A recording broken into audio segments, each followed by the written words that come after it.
In 1962, a war broke out between India and China, high up in the tallest mountains in the world. It lasted just over a month, but it changed the future of both countries. This is a story not just about borders, but about bravery, misunderstandings, and the importance of learning from history. But why were India and China claiming Aksai Chin and Nefer? Aksai Chin is a very important place in Tibet, right next to India. After taking over Tibet in the 1950s, China said this area was theirs. They even built a very important road, G219, through Aksai Chin in the 1950s to connect Tibet to Xinjiang, a part of China. India found out about this road in 1957, and that started a big disagreement. India believed the area belonged to them since independence, according to British maps. And India's claim to Nefer was based on the McMahon Line, drawn during the Simla Agreement of 1914 between the British and Tibet. China never agreed with this line and said Tawang and most of Nefer were part of southern Tibet. Because of all this, there was tension between the two countries for years. After China took over Tibet, Indian leaders were worried. India gave the 14th Dalai Lama shelter after a revolt against China failed in 1959. This hurt their relationship and made them distrust each other more. In the 1960s, after Tibet's merger with China, India started setting up military outposts in disputed areas, especially along Nefer and Aksai Chin. The goal was to push territorial claims without starting a war. Unfortunately, these outposts were poorly supplied, under-equipped, and difficult to defend. The country's top leaders, Prime Minister Nehru and Defense Minister Krishna Menon, believed that China wouldn't risk a war. Indian military leaders like Lieutenant General B.M. Kool followed political orders despite warnings from commanders on the ground. China saw India's stance as aggressive and prepared for a swift and decisive attack. All over the world, the Cold War was going on. China wanted to tighten its grip on Tibet, and it wanted to teach India a lesson for giving refuge to the Dalai Lama. During this time, India was focusing on diplomacy and wasn't fully prepared for a war in the high-altitude terrain. Aksai Chin in Ladakh was a high-altitude desert, very cold with thin air. And Nefer, which is now Arunachal Pradesh, was a difficult and rough area, with these cold and wet jungles where there was no way to communicate properly. Before the war began, there was a big fight. A Chinese unit attacked an Indian patrol at Zhenjiang, near Thagla Ridge in Nefer on October 10, 1962. People were hurt on both sides in this fight, and everyone worried that a bigger fight was coming. At 5 a.m. on the cold morning of October 20th, the Chinese army launched a coordinated attack on Indian positions near Namkha Chu, a three-way border between Tibet, Bhutan, and Arunachal Pradesh. They came down from the high ground in huge waves, using machine guns, mortars, and grenades. Despite being surprised and outnumbered, the Indian soldiers fought bravely. The 9th Punjab and 1/9th Gorkha Rifles held their positions until they ran out of ammunition. Many Indian soldiers fought hand-to-hand using bayonets and kukris when their guns jammed or ran dry. One account describes Gurkha soldiers of the 1/9th GR, led by Captain N.S. Rawat, charging with kukris, yelling, "Here come the Gorkhas!" a cry that echoed through the freezing air of Namkha Chu before they fell to machine gun fire. Brigadier Dalvi's decision and capture. As the situation worsened, Brigadier Dalvi moved between posts to encourage his men, fully aware that they were surrounded. He chose to stay with his troops. On October 22nd, after trying to regroup his scattered forces, he was captured by the Chinese, becoming the most senior Indian officer taken prisoner during the war. Brigadier Dalvi was held captive for over 6 months. Upon his return, he wrote the now famous book Himalayan Blunder, a direct, brutally honest account of the political and military failures that led to the defeat. Dalvi's refusal to retreat in an impossible situation and his honesty about the war made him a respected figure, even though he was informally sidelined by the army and the government after the war. And in Aksai Chin, the Chinese army attacked Galwan Hot Springs. They also attacked the Demchok sector. After fierce resistance, Indian posts were captured. The 1st 8th Gorkha Rifles and the 5th Jat Regiment suffered heavy losses. And in Ladakh, near Chushul, at Rezang, Indian soldiers of the 13 Kumaon, led by Major Shaitan Singh, were already preparing for a defensive stand. Their post at 16,000 feet was isolated, but their resolve was firm. From October 23rd to 26th, the Chinese army advanced, forcing Indian soldiers to retreat from Selar and Bomdila. Many soldiers were martyred. Because of the difficult terrain, the bodies of the martyred soldiers had to be left behind. Communication between Delhi and the battlefield was very poor. Despite this, soldiers like Lance Naik Hem Bahadur and rifleman Lank Bahadur bravely fought back against the enemy with kukris and grenades. After the initial shock, the Indian Army began to regroup. On October 27th, additional troops started arriving in Selah and Bomdila. Despite bad roads and heavy snowfall, Indian units of the 4 Infantry Division braved difficult terrain to secure routes. 2 Monpa girls, Selah and Noura, helped wounded soldiers and guided them through jungle paths. From October 30th to November 5th, near the India-Myanmar border in Walong, the Indian Army launched a rare counteroffensive. Troops from the 6th Kumaon and 4th Sikh regiments attacked Chinese positions in Kibithu and the Dong Valley. Lieutenant Bikram Singh and Captain S. Parmar led bold patrols and often engaged in hand-to-hand combat. Despite limited artillery, Indian troops temporarily held their ground, dug trenches, and delayed the Chinese plans. The Indian Army suffered heavy casualties, but the brave soldiers delayed the PLA's momentum for 3 days. From November 7th to 13th in the Tawang sector, shelling increased around Selah and Dirangzong. At Bumla Pass, Subedar Yoginder Singh of the 1st Sikh Regiment and his platoon held off wave after wave of Chinese soldiers. Even though he was wounded, he refused to leave. He rallied his men and kept firing. He told his fellow soldiers, "We will fight to the last man, to the last bullet."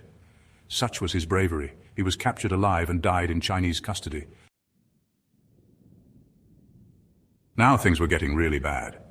Indian commanders were worried about supplies. And back in Delhi, the political leaders, including Nehru and Krishna Menon, were under a lot of pressure. But surprisingly, out in the field, morale was pretty high, like the soldiers were ready for another fight.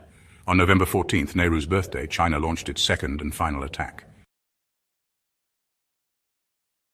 At Selah in Arunachal Pradesh, Chinese troops surrounded the Indian defenses. Due to communication breakdowns, some units didn't receive orders to retreat. Entire platoons, like the 4th Garhwal Rifles, were trapped.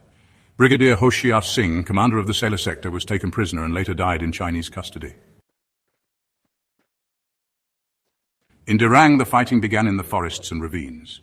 Soldiers like rifleman Jaswant Singh Rawat held their posts alone for hours, firing multiple rifles. Local Monpa women fed and helped them. He died a hero, and later at the Tawang War Memorial in Jaswantgarh, he was immortalized and lovingly called Baba Jaswant. From November 16th to 18th, the famous Battle of Rezang was fought near Ladakh. Major Shaitan Singh, who was stationed there, led 120 Ahir soldiers of the Kumaon 13th Battalion in their last stand. This post was attacked by over 1,000 Chinese soldiers. Singh moved between the trenches, inspiring his men. They used light machine guns and rifles. Despite being severely injured, Major Singh refused to leave and fought to the last man. Only 6 survived. When the battle ended, 114 Indian soldiers were martyred, but hundreds of Chinese soldiers lay dead around them. By November 17th, the Indian defenses at Dirang Bomdila had completely crumbled. In Walong, Dirang and Nuranang in the Tawang sector, ordinary people helped rescue Indian soldiers caught in the crossfire. On November 20th and 21st, Chinese troops advanced deep into Arunachal Pradesh, coming within 20 miles of the plains of Assam. Panic spread through Assam, airfields were prepared for evacuation, and the Indian defense system fell apart. The PLA was within 20 miles of Tezpur, the gateway to Assam. In Tezpur, the administration burned important records, fearing a Chinese takeover. Nehru made a radio appeal to the United States and Great Britain for help, but no timely assistance arrived. On November 21st, China suddenly declared a ceasefire. It announced a unilateral ceasefire, claimed victory, and withdrew 12 miles behind the McMahon Line. India reclaimed its territory, but suffered national humiliation. Chinese troops returned to their pre-war positions in the eastern sector, now Arunachal Pradesh, but retained control of Aksai Chin near Ladakh in the west. As documented in the detailed casualty and loss report, India lost 1,383 soldiers. 1,047 soldiers were wounded. 3,968 soldiers were taken prisoner by China, and 40,000 square kilometers of Aksai Chin were lost in this 32-day war. On the Chinese side, 722 Chinese soldiers were killed, 1,700 were wounded, and fewer than 100 were taken as prisoners of war. Why did India lose the war, and where did things go wrong? Indian leaders thought that China wouldn't fully commit to a war. But when India gave refuge to the Dalai Lama in 1959, China got very angry. The forward policy backfired. India started setting up military posts in disputed areas like Nam Kachou and Aksai Chin because after China took over Tibet, they thought this would stop China. Instead, it provoked them. These military posts were often isolated and difficult to reach and supply. The soldiers didn't have proper winter clothes, weapons, or even enough ammunition. Some outposts didn't even have bunkers. China had built roads and supply lines in Tibet and Aksai Chin, but India had very little infrastructure in Nefer and Ladakh. There was a lack of coordination between the political and military leadership. Leaders like Nehru and Defense Minister Krishna Menon often ignored the warnings of the army commanders. Orders came from the top down to field commanders who were under pressure to hold their positions or advance without the necessary support, especially in places like Thagla Ridge and Nam Kachou. Intelligence and tactical failures were evident. Reliable intelligence was lacking, and India underestimated the strength and intentions of the Chinese army. No air power was used. Although India had a decent air force, the government didn't use it for fear of escalating the war or making it international. China attacked when winter was coming in the high-altitude areas, when Indian soldiers were at their weakest. There was no centralized command. Units were scattered and many fought without coordination or support. The army lacked experience in mountain warfare on such a large scale. Political distractions and overconfidence were other factors. Nehru's vision and faith in peaceful coexistence and diplomacy overshadowed military preparedness. His Hindi Chini bye-bye, Indians and Chinese are brothers sentiment, made the attack a psychological blow. Finally, a global miscalculation. India expected global powers like the US or the USSR to deter or intervene against China, but the response was minimal and delayed. But what did India learn from this war? And what improvements were made? The 1962 war wasn't just a loss on the battlefield, it was a wake-up call. India had to rebuild its army, improve its border infrastructure, and rethink its defense and foreign policies. Defense Minister Krishna Menon resigned, and Nehru faced harsh political criticism. Learning from these mistakes, India began large-scale changes in the military. The Indo-Tibetan Border Police, ITBP, and Assam Rifles were strengthened. The Sashastra Seema Bal, SSB, was formed. 5 new mountain divisions were created. Large-scale road construction began under the Border Roads Organization, or BRO. Better training for high-altitude warfare was implemented. The Indian Air Force improved its logistics and supply chain capabilities and developed airfields. And India learned the lesson that diplomacy alone cannot bring peace to the region without military preparedness. This lesson provided a major advantage in the later wars of 1965 and the 1971 Bangladesh Liberation War. More than 1,300 Indian soldiers gave their lives, the legacy of these brave soldiers' sacrifice.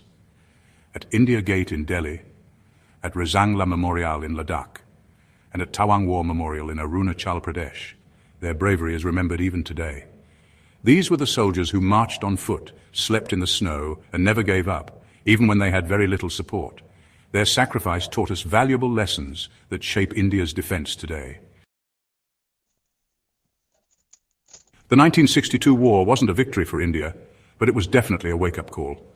From the snowy peaks of Ladakh to the dense jungles of Arunachal, Indian soldiers fought with a bravery the world will never forget.